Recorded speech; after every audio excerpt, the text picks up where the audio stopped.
Hello YouTube, this is Marauders here, and this is the Nacon Revolution Unlimited Pro controller for the PS4.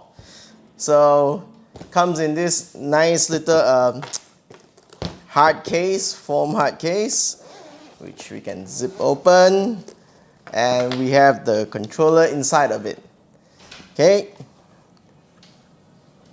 Okay, so this is the controller, and it has a detachable USB-C cable, so it's a wired controller.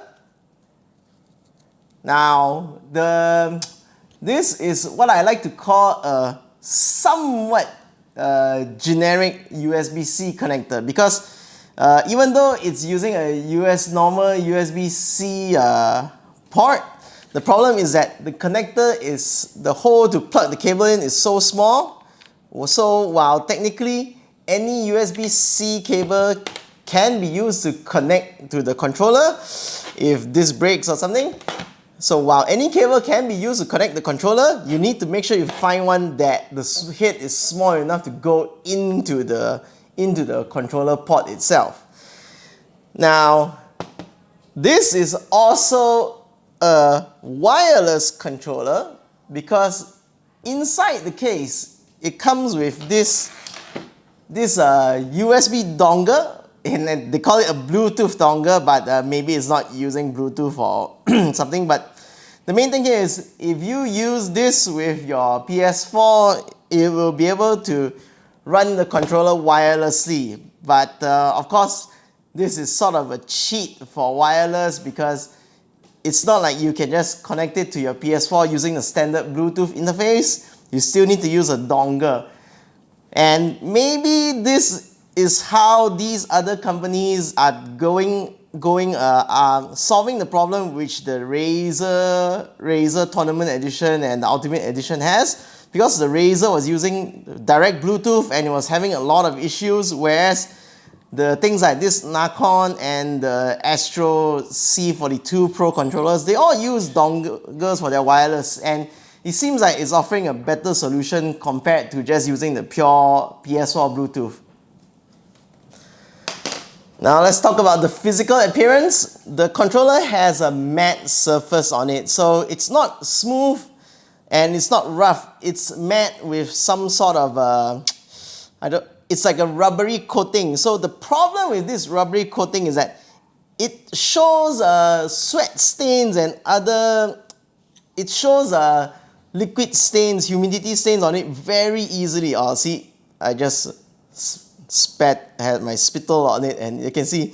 So it shows stains very easily. So if you're averse to that, I'm sorry. And because of that weird surface material, maybe that's why they included a little cloth inside the case so that you can wipe down your controller so that it looks pristine after being used in a severe hardcore gaming session. Okay, props to them for thinking about that. And if we look at underneath, there are some textured grips so that for you to hold the controller more tighter. I never found these to be any really useful. Then we come to the D-pad. Feels like a D-pad. I don't have much complaints about it, but the one complaint that I do have on the physical side is that these face buttons. Now, unlike the Razer, where it's like some super hyper sensitive buttons, these feel like just normal buttons. And the other worry that I have is that these actually feel a little bit mushy. So I don't know. The rest of the controller, when I hold it, it feels like a quality build, but these face buttons, they feel a bit off to me. I think if anything is going to break, these face buttons would break first. Triggers and bumpers, don't feel much difference. They feel great. There are no hard trigger stops to limit the trigger distance, not like the Razer. And I think the Astro also has that. Now at the bottom you also have a very nice touch which all of these Pro controllers should have, is that you have volume controls for controlling the mic volume. Now the other interesting thing here is that because this wireless is achieved by using this proprietary dongle, the audio jack actually works whether or not we're using wired or wireless mode. But I did have once or twice where the audio would just suddenly cut out from the microphone jack from the sound jack when I'm using it in wireless mode. I had to just turn off the controller and turn it back on again. And the other complaint that I heard people talking about, and I just tried it out a little, is that the microphone quality when you plug your microphone and when it goes through the controller, the quality sounds a bit bad. It sounds poor. Very muffled and very tin canny when you're talking through the microphone. And of course, for those of you who are wondering, this thing has rumble support in the controller itself. So let's talk about how pro is this Pro controller. Let's talk about the customization capabilities of the Nacon Revolution Unlimited. Okay, first of all, there are 3 operation modes for this controller, which is indicated by this switch here. You have mode 1, 2, and PC. Now, mode 1 is basically to have the controller behave like a more or less standard PS4 controller. Mode 2 is to allow it to have access to all the customizable profiles and all the other customizations which you're going to use the PC or Mac software to do customization with. And there are 4 programmable slots. Okay, let me just turn this thing on, then you can see the color. Okay, so here you can see that it lights up, and we can see that there are 4 programmable slots for the profiles. So you can save 4 profiles onto this controller.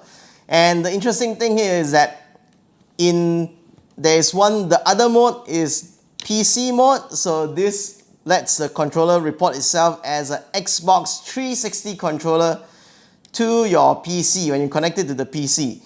And the PC's profile slots are separate from the PS4's profile slots. But the interesting thing here is that it seems to not work as well when you're connected to the PC. To have it work as a X input controller, it doesn't seem to be working very well for me for some reason.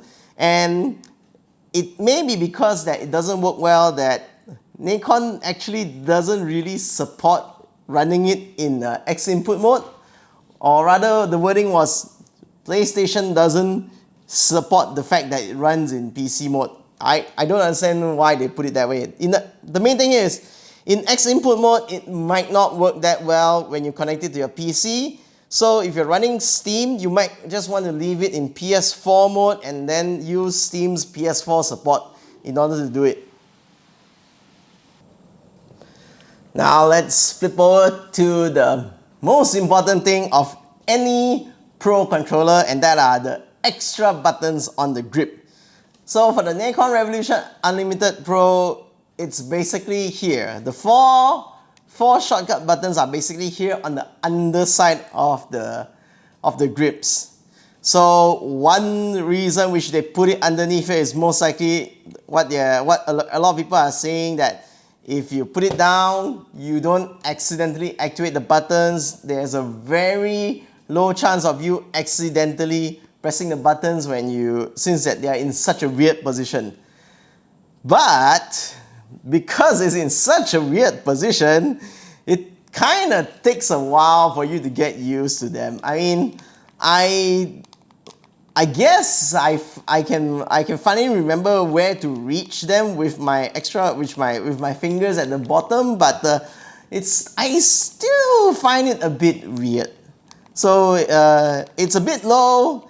it's not as easy to get into like the Razer, but well, at least you do have 4 extra buttons instead of 2 when you compare it to something like the Astro.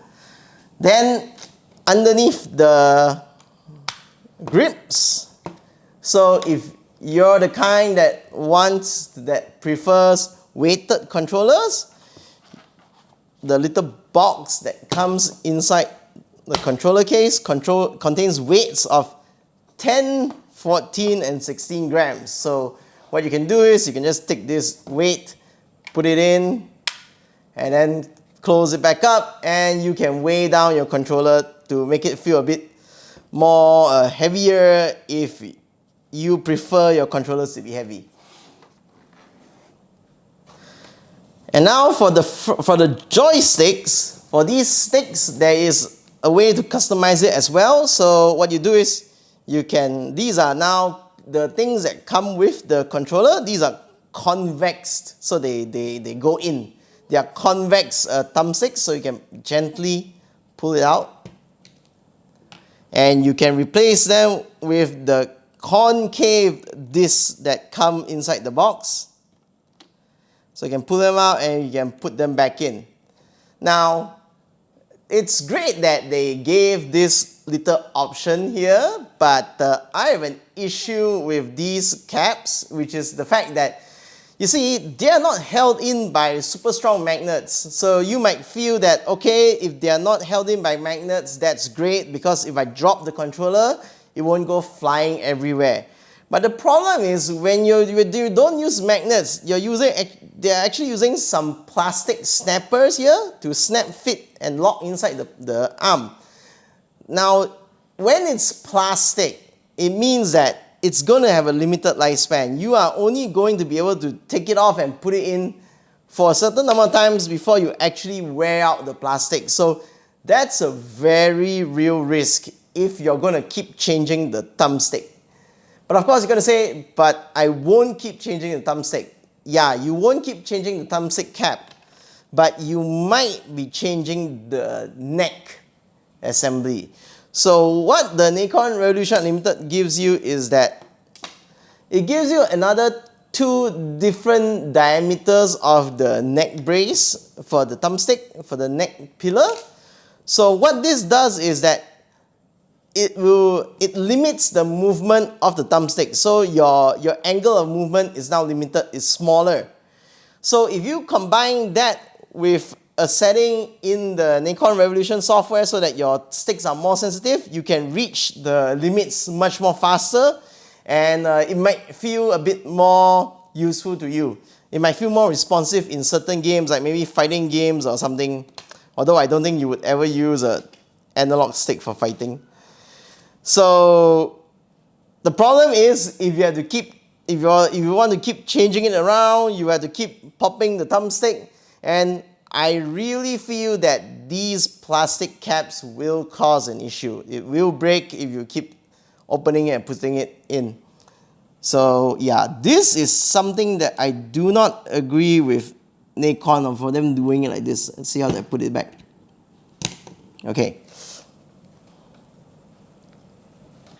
So okay, this is the Nacon Revolution Unlimited Pro software. So this is where you're gonna do your controller settings by editing the profile and so on. So here we have the 4 profiles that correspond to the 4 slots on the controller.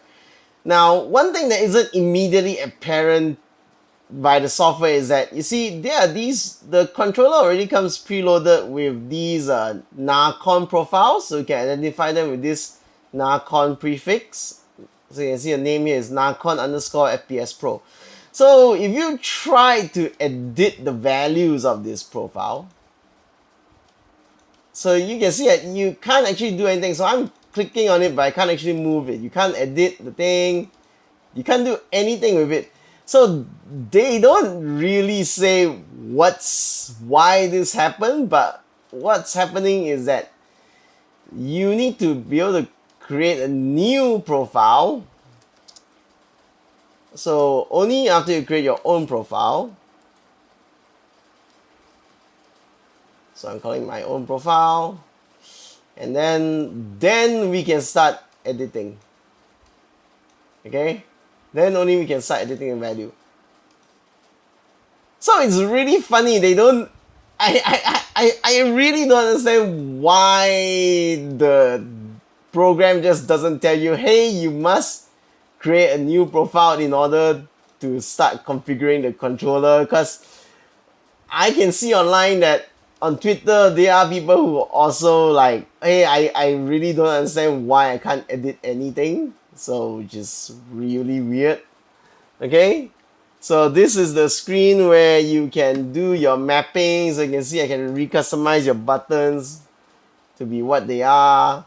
Okay, you can set the shortcut buttons. Okay, so that's all great. One interesting thing I like to point out here, this is the D-pad setting. This is very interesting because the D-pad can be configured in 4-way mode or 8-way mode. Now what it means is that in 8-way mode, it will behave like any normal D-pad.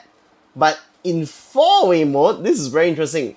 In 4-way mode, if you hit a diagonal, the controller will not report a diagonal to the game. It basically it will choose, let's say you hit up and left, the controller will basically decide whether or not to hit left or hit up. It won't report diagonals. I guess it's pretty useful in certain situations. It's very interesting. I never really quite thought about it. But okay, that's one of the interesting features. Now, one other thing that is a bit that that this software doesn't tell you properly is the color. So here they say like, okay, this is the side, if this is the backlight, this is the color and everything. So you can choose your different effects and whatnot. So you say like, okay, let's change the color to like red. So you click on color, but nothing happens, and you wonder like, hey, what's wrong? Well, it's because the coloring is actually a 4-segment system. So you can actually have 4 different colors on the coloring. Well, that's interesting, but the sad thing about it is this coloring is basically it is controller wide towards the whole controller. So you cannot say like for a different profile you get a different color. I don't know why they decided to do that. It feels really obvious to me that I would like to have a different color for a different profile. So I really don't know why Nacon didn't just make the color, well, tied to the profile, but instead you only get 1 color per controller. Okay. So yep, that's it. That's just the main thing that I would like to talk about the controller. The software, there are some weird decisions here, but once you know the little quirks, yeah, you can just go ahead and edit everything without any problems. Okay, everyone, so that was a look on the Nacon Revolution Unlimited Pro controller. I've been using this for about I think it's been about a month and a half now, and I've really, it feels great to me. It feels solid.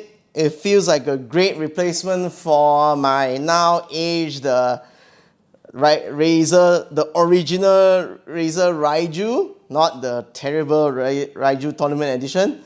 It feels great. The handling is fine. Everything feels solid except for the face buttons. I'm not going to be disassembling these thumbsticks that often, so I hope that won't be an issue. It works well for me when I'm connected to my PC since I'm playing mostly on Steam. I haven't really tried it in X-input mode much yet. Also, this controller does charge on the PS4 when it's in sleep mode, so that's good because the Raiju Tournament edition didn't want to do that. And of course, it's it's relatively cheaper than the Raiju Tournament edition.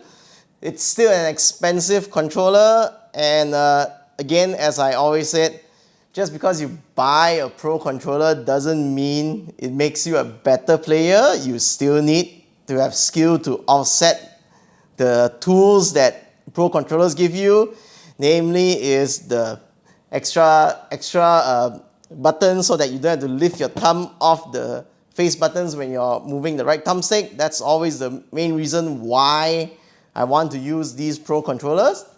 Other than that, if you're considering getting a pro controller and the Razer Raiju is just too unstable for you and you really don't want to risk it for something so expensive, yes, you can try the Nacon Revolution Unlimited Pro. I find that it works pretty well. It works great. I'm still a bit on the wall about the quality of these face buttons. They look fine to me, but I don't know, they just feel a bit weird. Maybe down the line they might end up getting stuck or something, but I'm not sure. Other than that, looks great. I hope they fix up their software suite a bit, because as I mentioned when I was showing the software, there could be some places where they work it out better. They have some better features, but other than that, it's not I don't see any reason not to recommend this controller if you're looking for a pro controller. So okay, this is Marauders, and I will see you all in the next video. Bye bye.